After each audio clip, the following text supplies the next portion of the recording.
Programme मध्य मुकाबले में खुश आमदेद। मैं हूं रबिया एहसन और मेरे साथ मौजूद है आमिर मतीन और रऊफ चास्टा। और आज के प्रोग्राम में जिन टॉपिक्स पे हम बात करने जा रहे हैं उसमें सबसे पहले शहबाज शरीफ का मनसब संभालने के बाद कराची का दौरा, एमक्यूएम के मरकज हाजिरी, ताहम वजारतें फाइनल ना हो सकी। दूसरी जानिब तहरीक इंसाफ ने नवाज शरीफ को पासपोर्ट के इजरा पर अदालत जाने का ऐलान कर दिया। इमरान खान की जान को खतरा, जेल में भी डाला जा सकता है, शेख रशीद ने बड़ा दावा कर दिया। इसके अलावा बात करेंगे इक्तदार से महरूमी के बाद तहरीक इंसाफ के एहतजाज में तेजी, इमरान खान पेशावर में एहतजाजी जलसे से खिताब करेंगे। इसके अलावा बात करेंगे हमजा शहबाज के वजीर आला पंजाब बनने की राहें हमवार, लाहौर हाईकोर्ट ने 16 अप्रैल को वोटिंग कराने का हुक्म दे दिया। पंजाब में हुकूमती इत्तेहाद ने नून लीग पर हॉर्स ट्रेडिंग का इल्जाम लगा दिया। अपनी जीत के लिए 16 अप्रैल को परवेज इलाही की स्ट्रैटेजी क्या हो सकती है, इसके ऊपर बात करेंगे। इसके अलावा बात करेंगे शहबाज शरीफ हुकूमत ने ब्यूरोक्रेसी में भी उखाड़ पिछाड़ की तैयारी कर ली। मुमकिन 27 ब्यूरोक्रेट्स को लगाने के लिए फहरिस्तें तैयार हो गई हैं। कौन कौन से ब्यूरोक्रेट्स को ओहदे दिए जा सकते हैं मुमकिन तौर पर, इसके ऊपर बात करेंगे। आमिर साहब, जो एक पॉलिटिकल सिनेरियो इस वक्त है, स्पेशली अगर हम इसको प्राइम मिनिस्टर, जो नए प्राइम मिनिस्टर, उनके पर्सपेक्टिव से देखें, उनकी जो एक्टिविटीज़ हैं कल की भी, फिर आज जो हमने देखा कि वो कराची पहुंचे और वहाँ पे अगेन, लेकिन वजारतों पे कोई चीज़ फाइनल सामने नहीं आई। ओवरऑल किस तरह से देख रहे हैं 2 दिनों को? वही मैंने कहा ना, बुनियादी मुकाबला 2 चीज़ों का है कि ये इमरान खान अपने सड़कों का इनकलाब क्रिएट करके कितना प्रेशर क्रिएट करते हैं अपोजिशन पे, शहबाज शरीफ पे, आज़ादारी पे और इस्टेब्लिशमेंट में। और इस वक्त आपको पता है वहाँ पेशावर में जलसा जारी है, इसके बारे में कोई शक नहीं है कि वो बहुत बड़ा जलसा होगा। कितना बहुत बड़ा ये देखेंगे।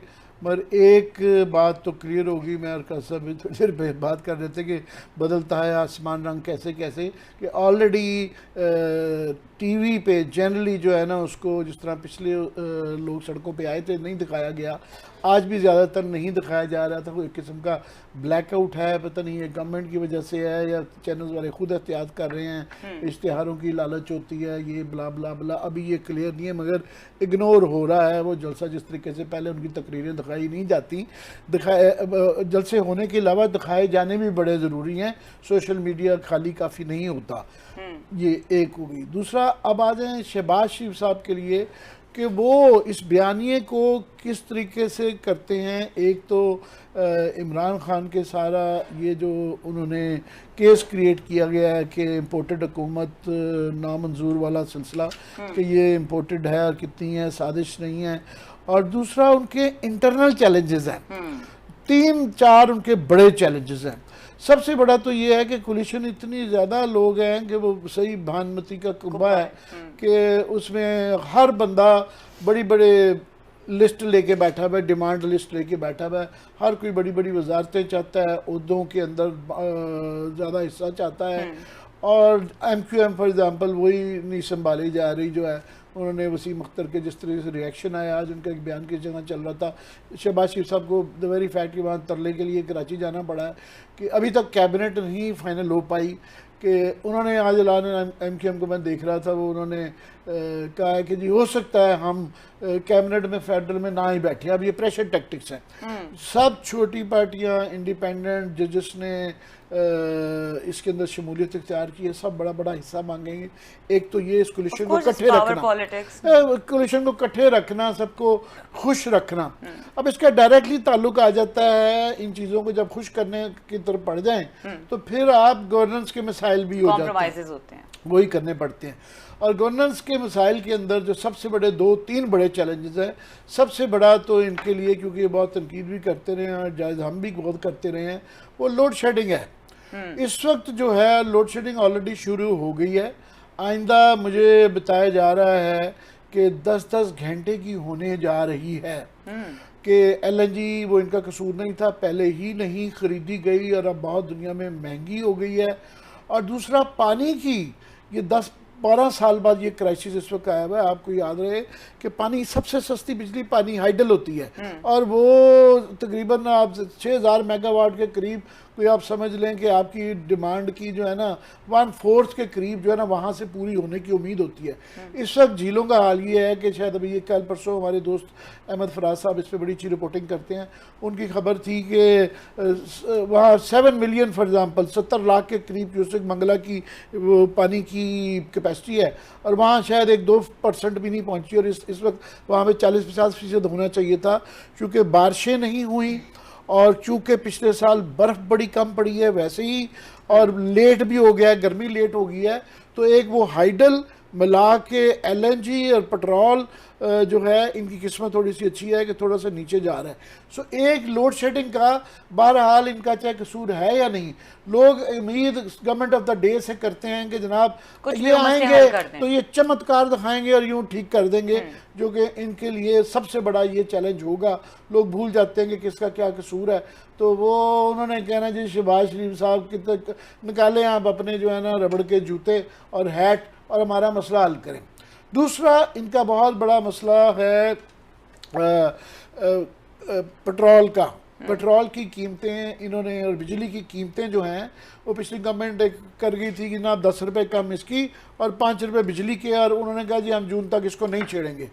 अब वो 300 अरब रुपए के करीब खर्चा है, अगर वो ये नहीं उसको करेंगे, किस्मत इनकी अच्छी है कि $98 पे पेट्रोल थोड़ा सा सस्ता हो गया है 110-20 से, सो वो इनकी थोड़ी सी किस्मत है इंटरनेशनल मार्केट में। मगर इनको वो अगर उसको ख़त्म नहीं करते, ख़त्म करते हैं तो आम के आदमी के लिए पेट्रोल गैस महंगी होगी, तो वो लोग चीखे मारेंगे। नहीं करते अगर तो वो जो है ना आपका डेफिसिट, आपका बजट सारा डिस्टर्ब हो जाता है।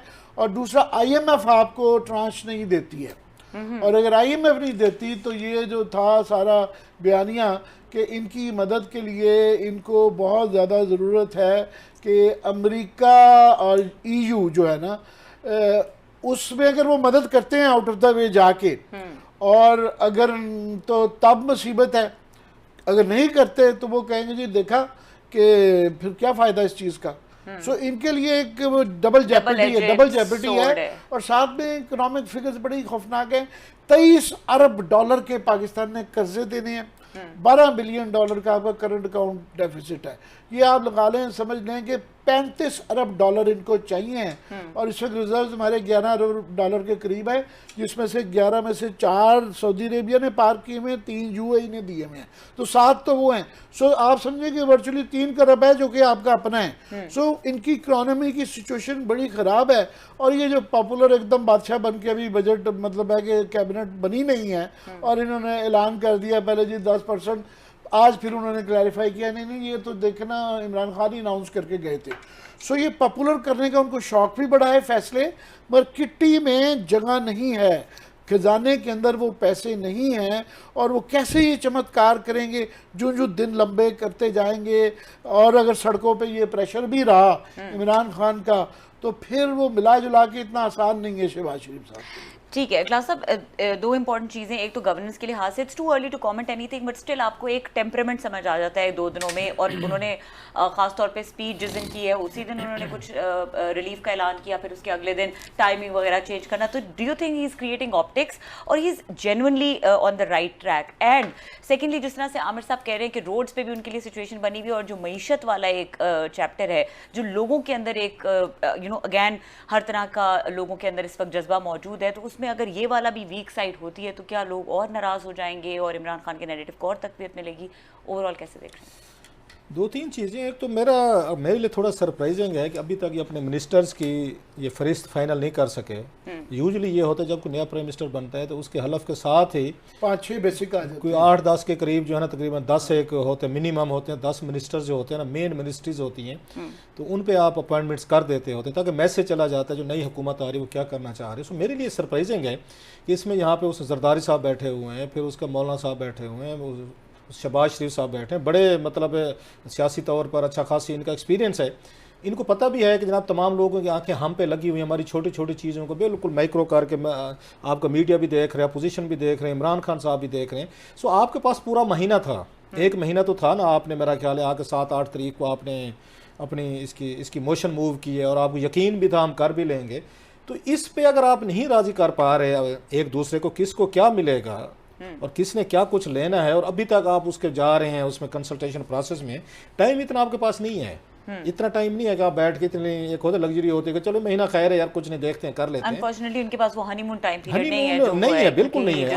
अब दो प्रेशर है ना आप पे। एक तो ये है कि आपने फौरी डिलीवर करना है, जैसे आमिर भाई कह रहे हैं, आप पे दबाव आएगा, इमरान खान साहब स्ट्रीट पे हैं, सड़कों पे हैं, आपको ज्यादा से ज्यादा वो तो जो 3 महीने हनीमून मिलता है ना पीरियड हुकूमतों को, 90 दिन शादी पे होता है। ये इस हलाले के ऊपर नहीं होता।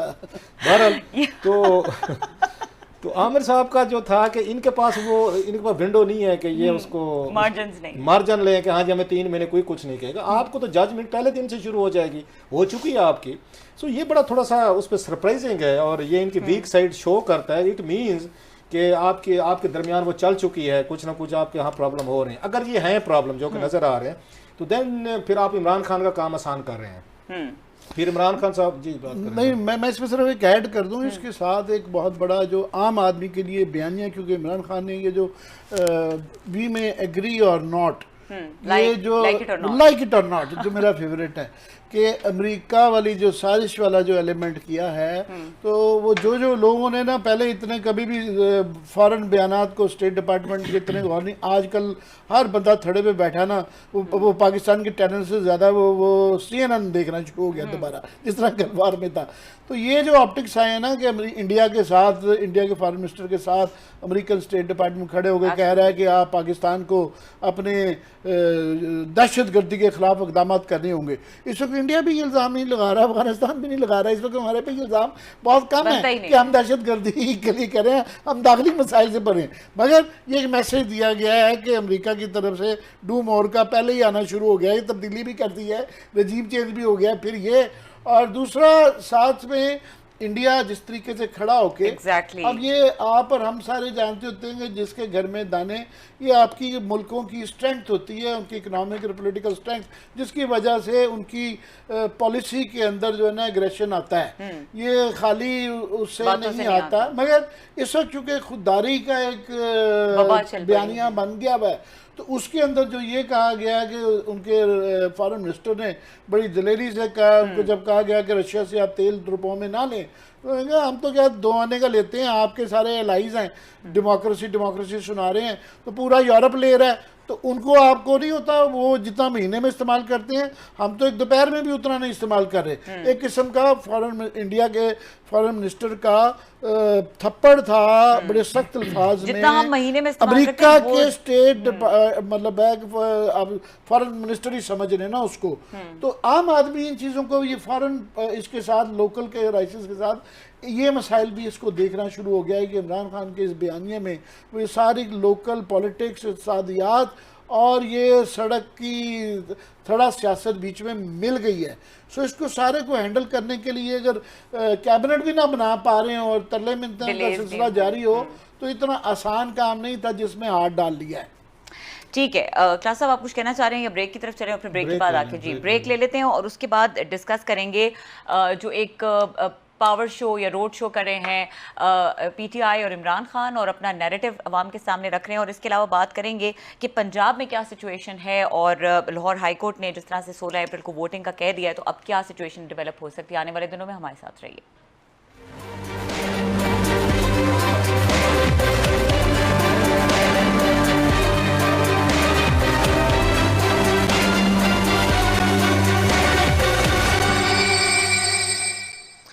Welcome back. क्लास साहब कमेंट कीजिएगा जो आमिर साहब बात कर रहे थे, और फिर पंजाब पे भी, पंजाब पे बाद में जाएंगे। आमिर साहब ने फिर बात कर दी है, वही मसला ये, नाराज ना हो आमिर भाई, जो आजकल कल्चर हमारा बात करें आप, जान के इजाजत है वो ये है कि इस मुल्क में ना बड़ा आसान काम है, ये दुनिया भर में। और आमिर भाई से मुझे बाज़ वक्त क्यों शिकायत पैदा होती है, इन्होंने गिब्बन को पढ़ा है, इन्होंने विल ड्यूरेंट को पढ़ा है, ये अपने इसको मतलब हम्बल उसमें नहीं मानेंगे, इन्होंने बहुत कुछ पढ़ा है, और मुझसे 1000 गुना बेहतर इनकी हिस्ट्री की, सिविलाइजेशंस की, राइज एंड फॉल की ना इनको सारा पता है। चौधरी अनवर अजीज़ साहब हमें बड़ा ये पढ़ाते होते थे, उनसे भी हम बहुत सारी चीज़ें समझें सीखें। दुनिया भर में जितनी कौमें तबाह हुई है ना, अगर मुझसे पूछें, जो मैंने थोड़ा सा गिब्बन साहब को पढ़ा है, विल ड्यूरेंट को, और कुछ 2-4 किताबें, जब भी उनकी कौम के लीडरों ने अपनी कौम को बांस पे चढ़ाया है ना, वो तबाह हुई है। अगर मुझसे पूछें लेसन्स ऑफ हिस्ट्री, अगर मतलब उनके अपने हैं, हालांकि विल ड्यूरेंट साहब ने पूरी किताब लिखी है इस पर, लेसन्स ऑफ हिस्ट्री पे लिखी है, बाकी ने भी लिखी है। जब आप अपनी कौम को आके इन्फ्लेटेड किस्म की उनकी ईगो, उनकी अना, उनके यहाँ नेशनलिज्म, उनके अंदर एक सेंस ऑफ सुपेरियरिटी, या उनके अंदर जिसकी बात अभी आमिर भाई कर खुददारी की बात जिसकी कर रहे हैं, मतलब वैसे तो बड़ी अच्छी लगती है, पर्सनल इंडिविजुअल लेवल पे बड़ी अच्छी चीज़ होती है, लेकिन सम टाइम जब आप इसको मुल्कों की आप उस पर सतह पर उस पर लेकर जाते हैं ना, और आप समझते हैं कि जनाब के दुनिया में जो आपकी अब डिप्लोमेसी होती है या दुनिया में रिलेशनशिप होते हैं ना, वो गैर या बगैरती की बुनियाद पे होती हैं, वो सोसाइटी तबाह होती हैं। मैं 3-4 मिसालें तो यहाँ से भी दी जा सकती, पुरानी भी दी जा सकती हैं। मतलब यही काम हिटलर ने किया था, वो भी वो इलेक्टेड था, पॉपुलर था, बहुत बड़ा इस पर क्रिज्मेटिक था, वो भी आपको याद हो। इवन कैनेडी को देख लें, कैनेडी वाज वेरी पॉपुलर था, वो वियतनाम में घुसे और वियतनाम का क्या कोई डिजास्टर अमेरिका के लिए लेकर आए थे। ये पॉपुलर फैसले थे। 2003 का देखें, जब इन्होंने ये वेपन्स ऑफ मास ये डिस्ट्रक्शन थे, उस वक्त पूरा ये अमेरिकन मीडिया जो है वो पूरी सपोर्ट कर रहा था बुश एडमिनिस्ट्रेशन को, सीए के कहने पे कि इराक पे वार इसलिए करनी ज़रूरी है कि वहाँ वेपन्स ऑफ मास वो आपके डिस्ट्रक्शन है। पूरे मीडिया ने सपोर्ट किया, चढ़ाई के बांस पे उन्होंने भी बुश को चढ़ा दिया, उन्होंने भी वहाँ की पूरी एस्टेब्लिशमेंट को चढ़ा दिया। अगर इराक तबाह ना हुआ तो हम तबाह हो जाएंगे, हमारे क्या निकला, लाखों लोग मारेंगे ना आपके। सर एक सवाल पूछ सकती हूँ मुझे? अगर थोड़ी सी ज़्यादा देना सवाल ज़रूर पूछ लीजिएगा, एक बंदा रो में आ रहा है तो उसको थोड़ी सी आप थोड़ी सी बाद में पूछ लीजिएगा सवाल, ज़रूर है, विल आपको सवाल में ले लूँगा मैं सारा। सो यहाँ पे बहुत सारे तारीख में ऐसी चीज़ें हुई हैं कि आपकी लीडरशिप जो है आपको जाके ऊपर, सद्दाम हुसैन ने ये किया, आपको याद होगा वहाँ पे उनकी हुकूमत थी, मुर्सी साहब की मिस्र में हुकूमत थी, अच्छी खासी हुकूमत थी, आपके सामने थी। इस अफगानिस्तान हमारे बॉर्डर पे, हालांकि सबसे ज़्यादा ग्लोरीफाई आप कहते इमरान खान साहब ने अफगानों को किया, इतना कभी मैंने उनके मुंह से कभी पंजाब की तारीफ नहीं सुनी, पंजाबियों को नहीं सुनी, बलोचों को नहीं सुनी, कभी सिंधियों को नहीं सुनी, कभी उन्होंने आके पोठवारियों को आके ग्लैमराइज नहीं किया, कभी सराइकियों को नहीं किया तो मुझे बताइएगा। उन्होंने अखबानों को किया, हमेशा का अखबान बहादुर हैं, अखबान गैरतमंद है, वो सारे कुछ हम अदरवाइज हैं। आपने कभी उनके मुंह से इस खित्ते के लोगों की, किसी बहादुर की, किसी कौम की नेशनलिटी को सुनी और तारीफ तो मुझे बताइएगा। उन्होंने किताब भी लिखी तो गैरतमंद उन्हीं लोगों पे लिखी कि वो गैरतमंद हैं, उसके बाद रेस्ट ऑफ पाकिस्तान की जो कौमें हैं ना, उनकी कोई गैरत या हवाले से मैंने तो कभी उनका नहीं सुना कि हमारी कोई तारीख है, कोई हम लोग बहादुर भी हो सकते हैं, हम लोग इज़्ज़तदार भी हो सकते हैं, हम भी ग्लोरीफाई, आज तक उन्होंने हमें कभी ग्लोरीफाई नहीं किया। इस खित्ते ऑफ ये पाकिस्तान को बारहन उनके अखबान जो है ना सबसे ज़्यादा उनके हीरो भी रहे हैं, अखबान उनके लिए बहादुर भी हैं, उनके लिए गैरतमंद भी हैं। हैविंग सेड ऑल दिस, आप चढ़ाई जाएँ, मैं फिर कह रहा हूँ इस चढ़ाई जाएँ। और मीडिया जो है ना ये बड़ा रोल अदा करता होता है कौमों के उसमें ज़वाल में या चीज़ में। ये वर्ल्ड वार सेकंड किसने करवाई थी? ये मीडिया ने करवाई थी, यूरोपियन मीडिया ने करवाई थी मोस्टली। क्यों? उन्होंने ताने दे मार दिया था अपनी उसके आके अपने लीडरों को कि उन्होंने कहा जनाब फर्स्ट वर्ल्ड वार के बदले लें आप इन लोगों से, इन कौमों से। आखिर 20 साल बाद 30 साल बाद उन्होंने जंगें करवाई, उन्होंने आके लाखों लोग मरवाए। और ये हिटलर साहब थे, पोलैंड में घुसे, पूरे यूरोप को उन्होंने जला कर रख दिया था अपनी सेंस ऑफ सुपीरियरिटी। हम जर्मन, वी आर द एक हमारी बहुत बड़ी रेस है। अब ज़रूर अपने ऊपर फ़ख्र करना बड़ा ज़रूरी है। कोई थोड़ी सी ग्राउंड रियलिटीज़ होती हैं, कोई अपनी मंजी तले डांग फेरी जाती है। अभी आमिर भाई ने हवाला दिया इंडिया का, मतलब वो लव टू अगेन एक उसमें कंपेयर विद द इंडियंस। ठीक है, अच्छी बात है, ज़रूर करें। अच्छा, वो भी हमारे साथ ही मैच डाले रखते हैं। जब अभी आमिर भाई ने खुद बताया है कि हमारे इस वक्त रिजर्व $3 बिलियन, मैं नहीं कह रहा, ये आमिर भाई के हैं और इकॉनमी मुझसे बेहतर समझते हैं, मैं अपनी फीलिंग मान लेता हूँ। जिस मुल्क के पास $3 बिलियन है वो कंपेयर अपने आप को किससे करता है? तो मैं नहीं कहता। इंडिया के पास $400 अरब से ज़्यादा, इसके मैं 400 कम बता रहा हूँ जानबूझ के, $400 अरब के उनके इस वक्त रिजर्व पड़े हुए हैं। वो दुनिया के सबसे बड़े बिग वो हैं, वो अफोर्ड कर सकते हैं कन्फेडरेशन। वो रशिया के साथ भी कर सकते हैं, वो अमेरिका के साथ भी कर सकते हैं, वो चाइना के साथ भी कर सकते हैं। इंडिया इटसेल्फ इस वक्त एक बिग इकोनॉमिक पावर है। उनके ओवरसीज़ जो है $70-80 अरब ये उनको भेजते हैं, रिजर्व भेजते हैं। हमारा जो ओवरसीज़ जो है वो $30 अरब भी भेजते हैं रोज़ाना। हमें ये आगे ट्विटर सोशल मीडिया पे छितर भी मारता है। हमने उनको वोट भी दिया है, उनको इज्जत भी दी है, उनको प्रॉपर्टी भी खरीद सकते हैं और सारे कुछ करते हैं। एयरपोर्टों पे आके जो हमारा हशर करते हैं वो भी हम सारा बर्दाश्त करते हैं। हमने उनको आपकी वजह से हम बिल्कुल ही चल रहे हैं। इंडियन उसके मुकाबले में कोई वोट का हक नहीं है इंडियन में। ये इंडियन ओवरसीज़ जो है वो कोई प्रॉपर्टी नहीं खरीद सकते, कोई पार्लियामेंट में नहीं बैठ सकते, कोई एडवाइज़र नहीं लग सकता, कोई वहाँ पे आपका वजीर नहीं लग सकता। यहाँ पे तो माशाल्लाह सारा कुछ हमने दिया हुआ, चीज़ें दी हुई हैं। सो जब हम अपने आप को कंपेयर करते हैं ना, एक तरफ यहाँ पे इकोनॉमिक ये डिफिकल्टीज बता रहे हैं आमिर भाई, यही लोग चीखेंगे 3 महीने बाद, 2 महीने बाद जब चीज़ें आएंगी। इस वक्त तो बड़े चढ़े हुए ना बांस पे कि हाँ जी लड़ जाएंगे जी। दुनिया का 160 मुल्क हमने खिलाफ किया हुआ और हम खुश हैं।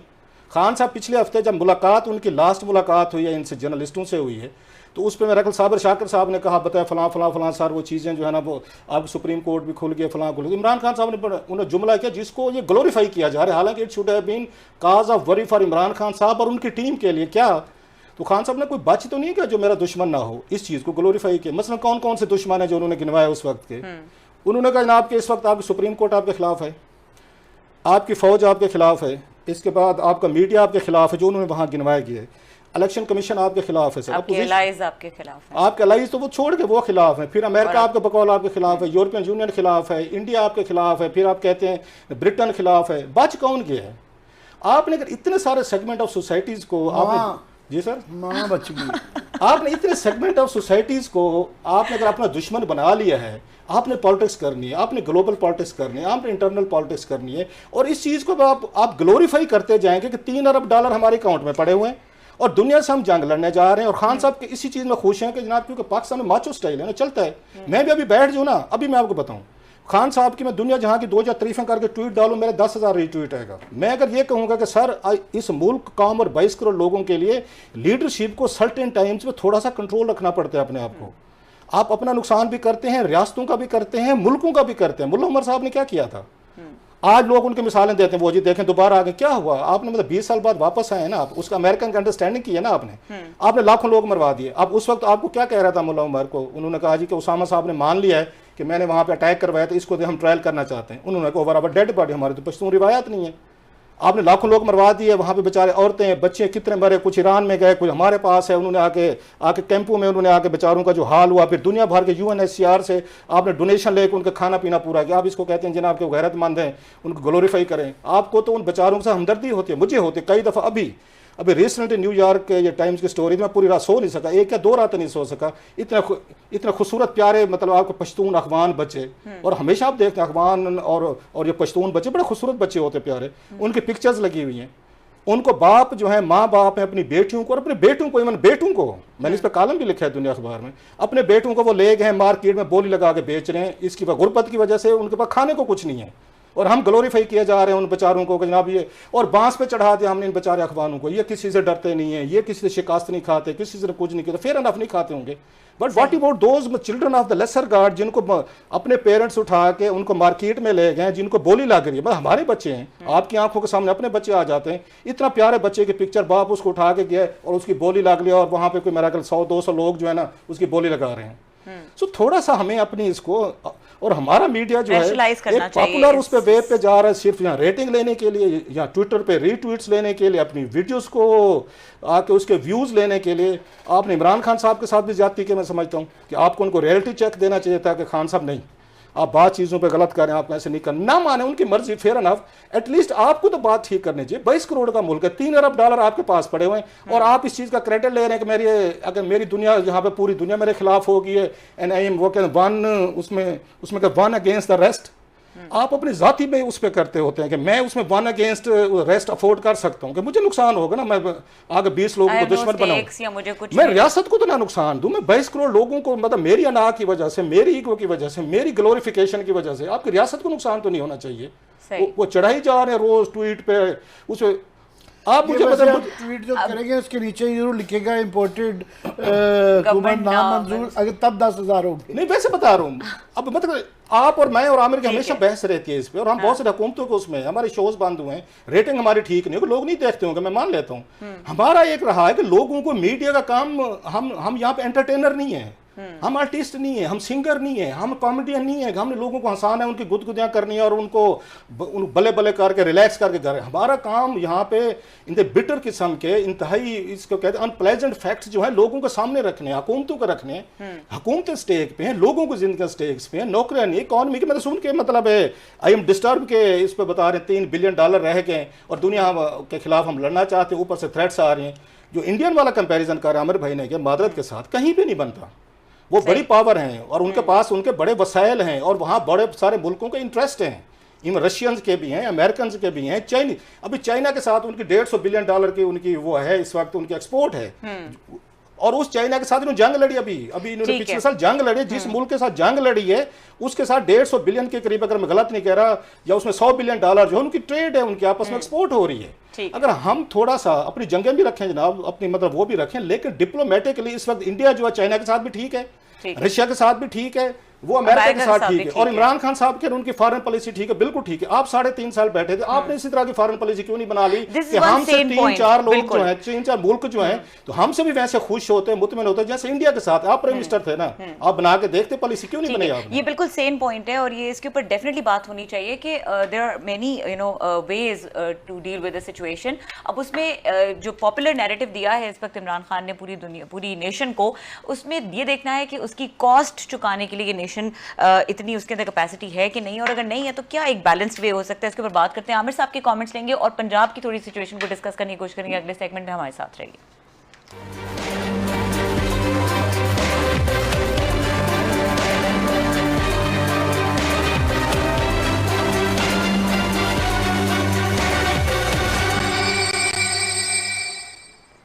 Welcome back. बहुत डिटेल्ड एनालिसिस दिया आमिर साहब क्लासेस अपने पिछले सेगमेंट में, और उन्होंने थोड़े से हिला दिए पेज, वो ये बहुत ही असल में संजीदा इशू है, क्योंकि इस वक्त ये सारी दुनिया के अंदर इस वक्त जो है ना, सारी पॉलिटिक्स, मैंने कहा ना कि निज़ाम बदलने जा रहा है, दुनिया का इक़्तिसादी निज़ाम और दुनिया का न्यू वर्ल्ड ऑर्डर एक आ रहा है, और हमारे यहाँ उस तरीके से संजीदगी से ये बहस बड़ी इंपॉर्टेंस है।